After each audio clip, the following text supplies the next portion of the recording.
So jot this down, how to be effective in persuasion. It's one thing to present, it's another thing to persuade. Cicero was a great orator of the past. When he spoke, everyone said, what a great speech. He was one of the best. Demosthenes was also a great orator of the past. When he spoke, everybody said, let us march. What a difference in presentation and persuasion. So to become a good persuader, here's what you got to learn to do. Jot these notes down now. Here's number one. Become a good storyteller. One of the best ways to be persuasive is to tell stories. Your story, someone else's story. Be a collector of stories. If you're going to talk to teenagers, you got to have a bunch of teenage stories. If you're going to talk to young married people, you got to have a bunch of young married people's stories. If you're talking to senior citizens, you got to have some stories. If you're talking business, you got to have business stories. If you're talking sales, you got to have sales stories. Here's the key. Become a good storyteller. Jesus was one of the best storytellers. He said, the kingdom of heaven is like... Now, if he would have said the kingdom of heaven is, nobody would probably have been able to understand. That would have been too abstract. But here's what he said. The kingdom of heaven is like a family. It's like a bride and a bridegroom. It's like a mother and a father. It's like children. Wow. See, we can understand that. We can relate to that. Not tell us what it is, but tell us what it's like. See, that is so effective, what it's like. It's like this, and it's like this, and it's like a mother, and it's like a father, and it's like the children. Wow, we get it. Become a good storyteller. Here's another key in persuasion. Be sure you deal in accurate facts. If you want to be an ultimate persuader, you do not deal in exaggeration. Never. It erodes self-confidence, number one. It erodes reputation, number two. It erodes your effectiveness, number three. Exaggeration is usually the childish attempt to make up for lack of self-worth. If you have plenty of self-worth and self-confidence, you don't need to inflate the numbers. You don't need to exaggerate. Not necessary. Someone says, well, I'll throw any numbers around to get the job done. You don't want that reputation. Number two, you don't want that feeling. Here's what the prophet said. Some things that taste like honey in the mouth later turns bitter in the belly. Sweet in the mouth, but later bitter in the belly. So exaggeration, unnecessary to people who have high self-confidence, self-worth. Next, if you're giving facts, someone's life may be at stake. Make sure they're correct. If you're giving testimony in a trial, if they catch you in one lie, guess what they do with the rest of your testimony? They throw it all away. How can we trust you? You say, well, this is the only time I lied. Hey, how can we trust that? Here's the key. Don't let lies taint your testimony. One, simply because of the damage it does to the psyche, to your own well-being. You may not harm someone else, particularly with lies and exaggeration, but the greatest harm will come to yourself. Unnecessary to use as a tool. Here's what's next.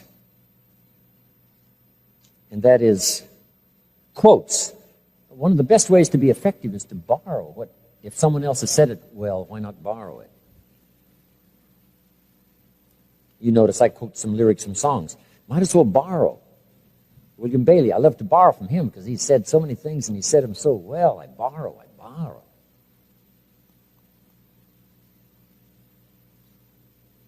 Elton John sings, she lived her life like a candle in the wind, never knowing who to cling to when the rain set in.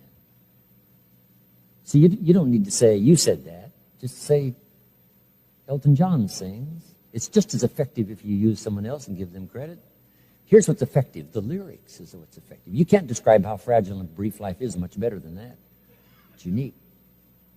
George Harrison sings, if not for you, the winter would hold no spring. Couldn't hear a robin sing.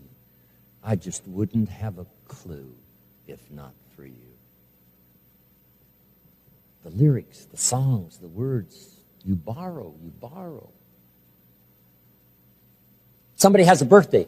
We go to the store and buy a card. hoping maybe somebody thought of a way to say what we want to say better than perhaps we could say it ourselves. We borrow a verse, we borrow a line, we borrow a message, which is good to borrow.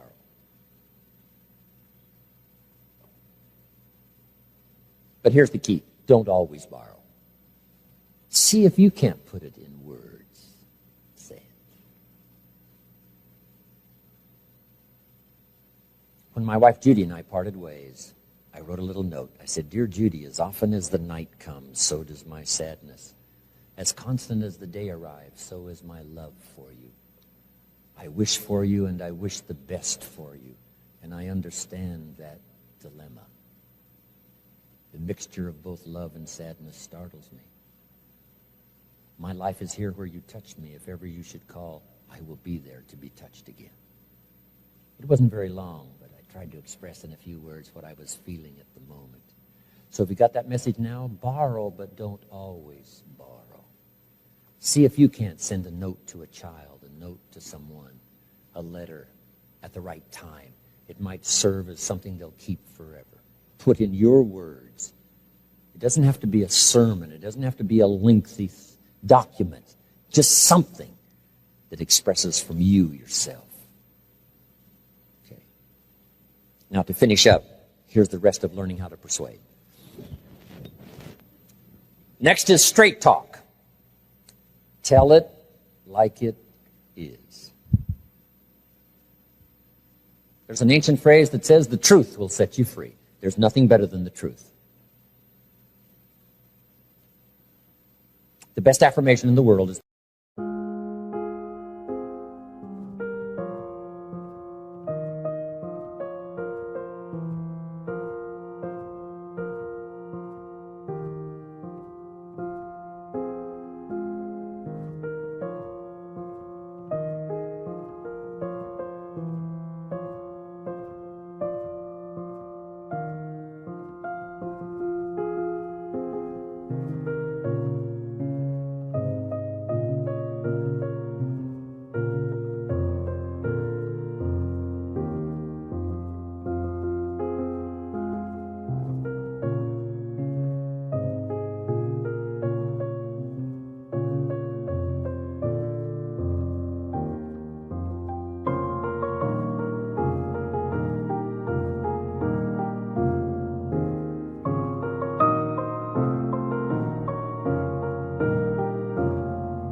the truth.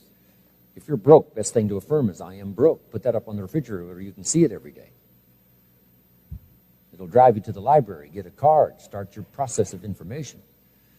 And if that doesn't work, put this up there. I'm 40 and broke. Maybe that'll do it. If that still doesn't do it, say, I live in America and I'm 40 and I'm broke. Something is wrong. Now you can begin to correct and start to be reborn into living a new life. Jot this down. The truth sets you free. Nothing better than the truth, the whole truth. Nothing but the truth. Because the truth is both sides. Truth is we can become victims of our choices. But the truth also is you can turn it around overnight. That's also the truth. Truth is we don't have good health because we've made poor choices on diet and whatever. But the truth is you can start a new plan immediately, today, and never be the same again as far as health is concerned. And you can be marching on the road to good health starting today, having left the old way behind. That's also the truth. The truth is you will be a victim if you don't make wise choices. That is the truth. And the truth is we do sit in the mess we've created because of things that have happened and we weren't clear about it and we let it all slide. That is the truth. There's nothing wrong with admitting that, because the truth also is you can change all of that starting today. You can have a new accelerated education starting today by picking up the next book and say, I'm going to develop a library second to none. My mama taught an apple a day. Say, by gosh, Jim Rohn's right. Munching your first apple, you say, I'm going to be healthy for the rest of my life. And you can say that from the very first apple. But anything short of that becomes delusion. Affirmation without discipline is the beginning of delusion. But the truth is, you can turn it around. The truth is, you can conquer anything. The truth is, you can come from nowhere and go somewhere. The truth is, you can come from nothing and become something. The truth is you can take pennies and turn it into fortune. The truth is you can be in command for the rest of your life. The truth is you can have an influence that'll never quit. The truth is you can have language that'll win in every situation. You can do it. That's the truth. So the key is to speak the whole truth. The difficulty caused by poor decisions, but the promise of the future by turning around and creating a new life starting today. That's also the truth. So jot this down. The truth helps us to correct old errors in judgment and set up new easy disciplines. The truth helps us to correct old errors. If you don't speak the truth,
Truth, how can you correct old errors? But the truth also helps you set up new, easy disciplines. Zig Ziglar said, one little step at a time, one little piece at a time, one day at a time. And a year from now, look where you'll be, one day at a time, making a few little changes, one day at a time, 1 year from now. Wow. Straight talk. We all need to hear it straight. Shof gave me that. So straight, so clear. Now here's the last one, and we're finished. And the last is challenge. If you'll learn to communicate challenge, and we could spend a whole series of time on this, learning to challenge children, learning to challenge your family, learning to challenge your organization, learning to challenge yourself. Let me just give you one little clue on challenge, maybe that'll help you in the future.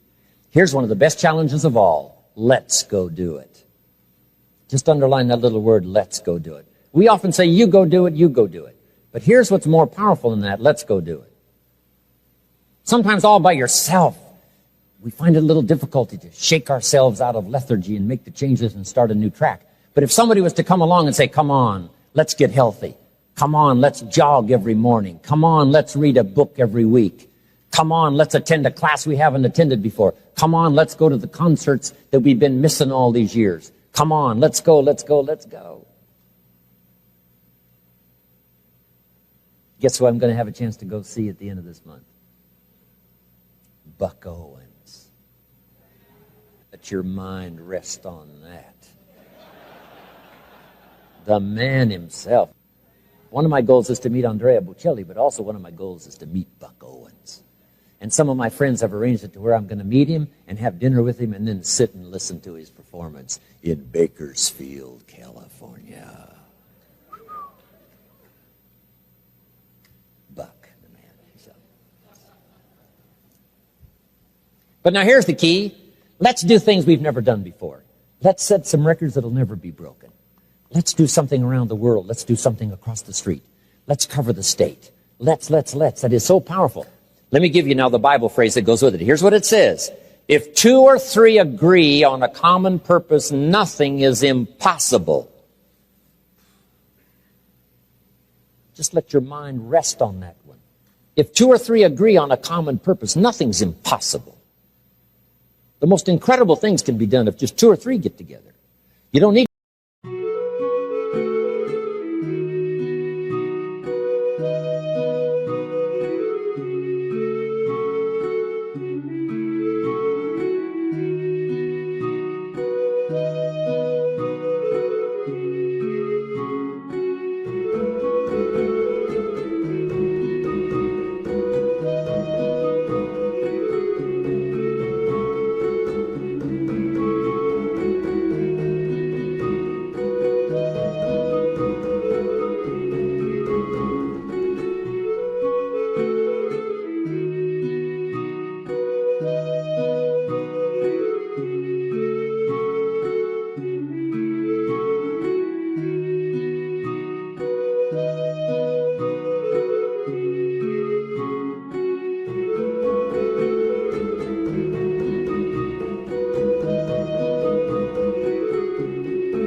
2 or 3,000. You don't need 2 or 300,000, just 2 or 3. Old Testament says one can become so skillful and powerful they can defeat 1,000. But if 2 get together, they can defeat 10,000. Giving us the idea that perhaps it is very possible when 2 get together to multiply the power by 10. Not to multiply it by 2, but by 10. I'm asking you to try that. There's nothing like association. Yes, it's a little tricky. There's nothing like partnership. Yes, it's like marriage. It's a little tricky. But I'm telling you, when it works, it is one of the most powerful institutions in the world. The influence is mega. And when 2 or 3 agree on a common purpose, the powerful opportunity to create incredible abundance and productivity is mega.